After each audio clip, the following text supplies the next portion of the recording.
Buongiorno a tutti, eccoci con la nostra rubrica Io non so di tappo e ci porterà all'approfondimento di territori e denominazioni vinicole italiane rappresentate da produttori di eccellenza, tutti legati da un comune denominatore, l'aver scelto tappi tecnici, e saranno loro stessi a dirci il perché. E iniziamo subito con un prodotto molto particolare.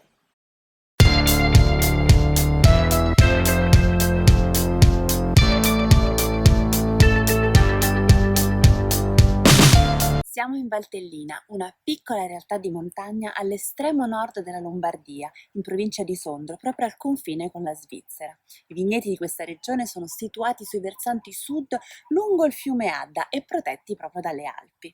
La coltivazione della vite in questa zona è antica e le sue prime testimonianze risalgono all'epoca carolingia, quindi al IX secolo.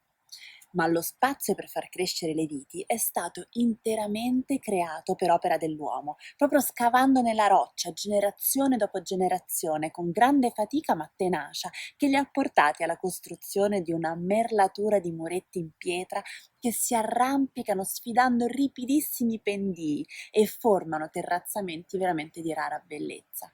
Molto impegnativa però da gestire, perché non ci si arriva né con trattori né con macchinari, quindi tutto deve essere fatto rigorosamente a mano. Infatti arrivano a condizioni estreme e viene definita una viticoltura eroica.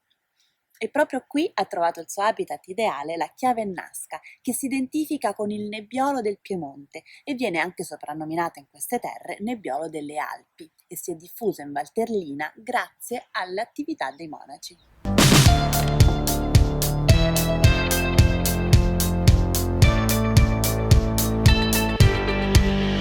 E proprio in questa terra incastonata nella roccia si insedia la cantina Arpepe.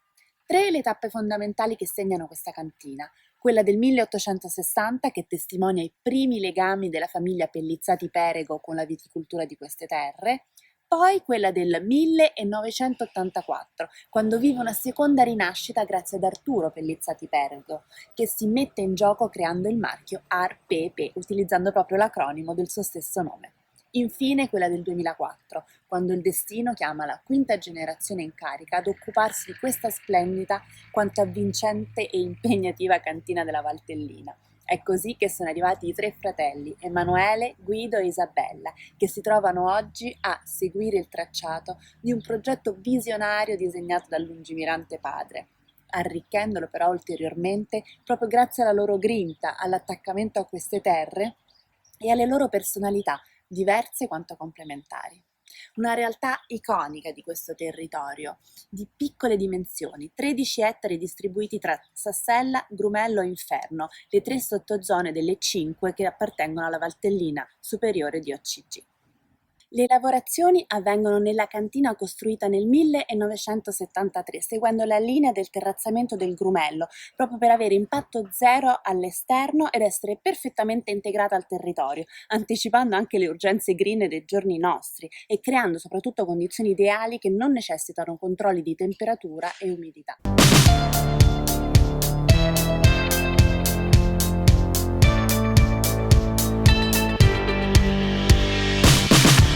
Dal colore rosso rubino tendente al granato, questo vino ha il naso a note eteree di frutta rossa matura, erbe aromatiche anche dai toni balsamici, spezie e sfumature soprattutto di cuoio e tabacco.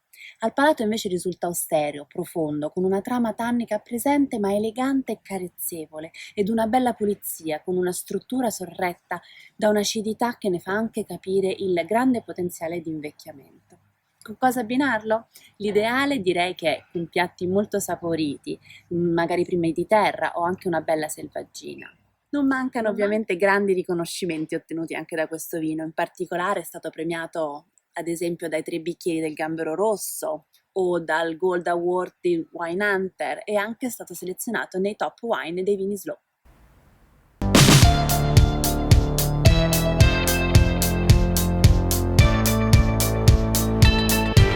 Per questa eccellenza la cantina Arpepe ha scelto un tappo of Inventions della linea Noma Cork Green Line. La ragione di questa scelta ce la spiega proprio il produttore così. perché lascia passare l'ossigeno in maniera definita e programmata e gli dà la certezza che il consumatore berrà quello che hanno messo loro in bottiglia senza il rischio che possa essersi alterato a causa di fattori esterni. Cheers, grazie a tutti di averci seguito.